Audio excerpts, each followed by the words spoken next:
I never would have thought I'd be drinking contaminated water surrounded by the Great Lakes. Flint, Michigan is having a water crisis. Currently, the National Guard and Red Cross are handing out bottled water and filters to residents. On January 16th, President Obama declared a federal emergency in Flint, freeing up $5 million in federal aid. According to the EPA, the maximum safe level of lead in drinking water is 0 parts per billion. 5 is the threshold for concern. Flint water has been regularly tested above 100 ppb by a Virginia Tech research team. And in at least one home, the team measured above 13,000. 5,000 is considered toxic waste by the agency. That water is much more corrosive, and that corrosivity is causing the lead to leach out of lead service lines, galvanized pipe, and copper lines that use lead solder. Flint, like many once booming industrial towns in Michigan, has been in so much financial trouble that the state appointed emergency managers to take care of the budget and rein in spending. Here's the Flint.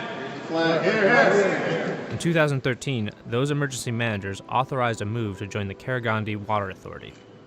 Well, as the emergency manager appointed to Flint in, I think it was 2013, it was my responsibility to oversee the decision that had been made regarding the transfer from Flint from DWSD to the Karagandhi water system. At the end of 2013, 3 years before the new pipeline was finished, Detroit notified Flint it would stop selling the city water by April 2014. So Flint needed water. It chose the nearby Flint River. When the water source was switched, an additive that prevents corrosion of pipes wasn't used, despite being mandated by federal law. It would have cost approximately $100 a day. Almost immediately, complaints came in of discolored, poor tasting, and foul-smelling water.